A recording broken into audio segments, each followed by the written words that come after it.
আমি আগৰ পৰাই যিটো কথা কৈ আছিলো সেই কথা আজি প্ৰমাণ হৈছে। মানে সঁচা কথাটো ক'বলৈ গ'লে বিজেপি দলটো হৈছে চোৰৰ দল। তেওঁলোকে চুৰ নকৰাকে আচলতে ২৬ৰ নিৰ্বাচনত জয়ী হ'ব নোৱাৰে।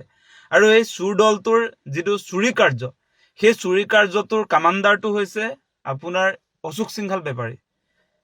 এই হাৰিয়ানাৰ পৰা যে মানুহজন আহি অসমত যে আপোনাৰ বৰ্তমান সময়ত মেইন মন্ত্ৰী যে হৈ গ'ল, এই মন্ত্ৰীজনে এতিয়া কি কৰিছে যে হাৰিয়ানা, উত্তৰ প্ৰদেশ, বিহাৰ সেই ৰাজ্যসমূহৰ পৰা অহা এই ভ্ৰাম্যমান ভোটাৰবিলাকৰ নাম অসমৰ সমষ্টিয়ে সমষ্টিয়ে তেওঁ সোমোৱাই দিবৰ কাৰণে এতিয়া এই এছআৰৰ নামত ভোট কাৰ্যটোৰ গোটেই মনিটৰিংটো তেওঁ কৰি আছে।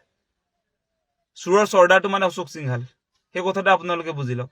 এতিয়া অসমৰ ৰাইজে আমাৰ মন পচন্দৰ প্ৰাৰ্থী আমি জয়ী কৰাব নোৱাৰিম।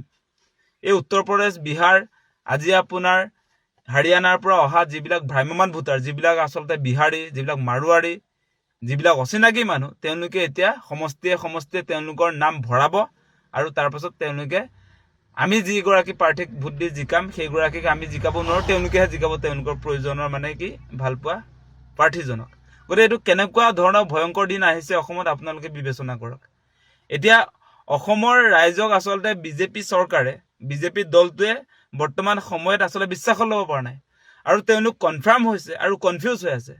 বিজেপি দলটো বৰ্তমান সময়ত কনফিউজ হৈ আছে। তেওঁলোকে ২৬ৰ নিৰ্বাচনত যে নিজিকে সেই কথাটো তেওঁলোকে আচলতে গমেই পাইছে। সেইকাৰণে তেওঁলোকৰ উদ্দেশ্যটো এতিয়া হৈছে চুৰি কৰা। চুৰি কৰি তেওঁলোকে ইলেকশ্যনত জিকিব লাগিব। সেইকাৰণে এতিয়া আপোনালোকে দেখিলেই নহয়, কালি বকু ছয়গাঁৱৰ ঘটনাটো পোহৰলৈ আহিছে। বকু ছয়গাঁৱত আপোনাৰ সমজিলা আয়ুক্তৰ কাৰ্যালয়ত তেওঁলোকে নিৰ্বাচন আয়োগৰ কম্পিউটাৰ অন কৰি তাত আপোনাৰ বিজেপি বিৰোধী ভোটাৰৰ নাম কৰ্তন কৰিলে। তাৰ পাছত আপোনাৰ সেই অচিনাকি মানুহৰ বিহাৰ, উত্তৰ প্ৰদেশৰ পৰা অহা মানুহ বা যিবিলাক আচলতে আপোনাৰ এই বহিৰাগত যিবিলাক মানুহ তেওঁলোকৰ নাম সংযোজন কৰি দিছে। এইটো সমষ্টিয়ে সমষ্টিয়ে চলি আছে গোটেই অসমত। গতিকে কেনেকুৱা ঘটনা বৰ্তমান সময়ত বিজেপি আমদানি কৰিছে আপোনালোকে নিজে এবাৰ ভাবি চাওক। মানে বিহাৰ, উত্তৰ প্ৰদেশৰ সেই দিনবিলাক অসমলৈ আনিব খুজিছে।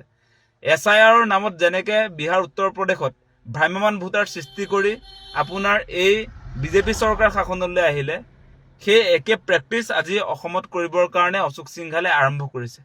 সেইটো তেওঁলোকৰ সিদ্ধান্ত হৈ গৈছে। আপোনালোকে এটা কথা নিশ্চয় শুনিছিলে মাজতে যে দিলীপ শইকীয়াই মানে জুম মিটিঙত এটা কথা তেওঁ কৈ দিছে যে এই যিবিলাক বিজেপি বিৰোধী ভোটাৰ ১০,০০০কে কৰ্তন কৰিব লাগে আৰু বিজেপিৰ সমৰ্থনত যিবিলাকে ভোট দিব সেইসকলৰ নাম অন্তৰ্ভুক্ত কৰিব লাগে। সেইকাৰণে তেওঁলোকে জুম মিটিঙত, সেই মিটিঙত যে কথাটো যে ওলাইছিলে সেইটো ইতিমধ্যে সমষ্টিয়ে সমষ্টিয়ে সেই কামবিলাক আৰম্ভ হৈছে। আৰু নিৰ্বাচন আয়োগটো কি হৈ আছে আচলতে? নিৰ্বাচন আয়োগটো স্বতন্ত্ৰ অনুষ্ঠান হয় নে নহয়? নিৰ্বাচন আয়োগৰ ভূমিকা আজিৰ দিনটোত কি?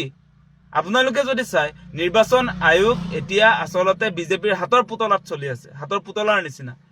তেওঁলোকে বিজেপিক পুনৰ ২৬ত মানে জয়ী কৰাবৰ কাৰণে ঠিকা লৈছে নেকি? সেই প্ৰশ্নবিলাক আজি আহিছে আমাৰ মনত। তেওঁলোকে যদি ঠিকাই লোৱা নাই, তেনেহ'লে কেনেকে আচলতে এই আয়ুক্তৰ কাৰ্যালয়বিলাকত নিৰ্বাচন আয়োগৰ কম্পিউটাৰ খুলি কেনেকে আচলতে বিজেপি নেতা কৰ্মীয়ে তাত নাম কৰ্তন, নাম সংযোজন কৰিব পাৰে? ফৰ্ম 7ত আপোনাৰ তেওঁলোকে কেনেকে লগ ইন কৰি নাম কৰ্তন আৰু নাম আপোনাৰ সোমোৱাব পাৰে সেই কথাটো আপোনালোকে বিবেচনা কৰি চাওক।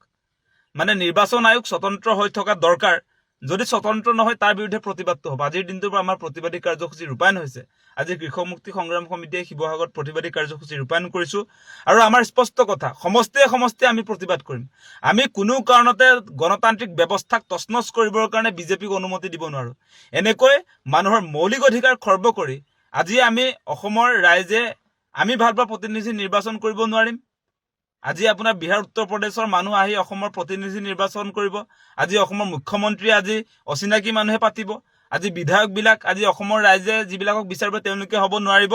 বেলেগ মানুহে আহি আচলতে তেওঁলোকৰ পচন্দৰ বিধায়ক ইয়াত আপোনাৰ পাতিবলৈ আহিব। সেই কথাটো আমি কেতিয়াও হ'বলৈ দিব নোৱাৰোঁ। আমাৰ স্পষ্ট কথা, ইয়াত চুৰি কাৰ্য কৰি অসমত তেওঁলোকে গাদী দখলৰ যিটো স্বপ্ন দেখিছে মুখ্যমন্ত্ৰী হিমন্ত বিশ্ব শৰ্মাই, সেইটো কেতিয়াও সফল কৰিব নিদিওঁ। সেই কথাটো স্পষ্ট। কোনো কাৰণতে এনেকৈ আচলতে বিজেপি বিৰোধী ভোট কৰ্তন আৰু আপোনাৰ বিজেপিৰ সমৰ্থনত যিবিলাক মানুহৰ নাম সংযোজন কৰিব বিচৰা হৈছে, যিবিলাক অস্থায়ী মানুহ, যিবিলাক মোবাইল ভোটাৰ, যিবিলাক বিহাৰী মাৰোৱাৰী যিবিলাক বাহিৰৰ পৰা আহি সেই আপোনাৰ নিজৰ নিজৰ ৰাজ্যতো তেওঁলোকে ভোটাধিকাৰ প্ৰদান কৰিব, অসমতো ভোটাধিকাৰ প্ৰদান কৰিব। সেই ঘটনা আমি অসমত হ'বলৈ নিদিওঁ। বিহাৰত যি হৈ গ'ল অসমত সেইবিলাক প্ৰেক্টিচ কেতিয়াও নকৰিব।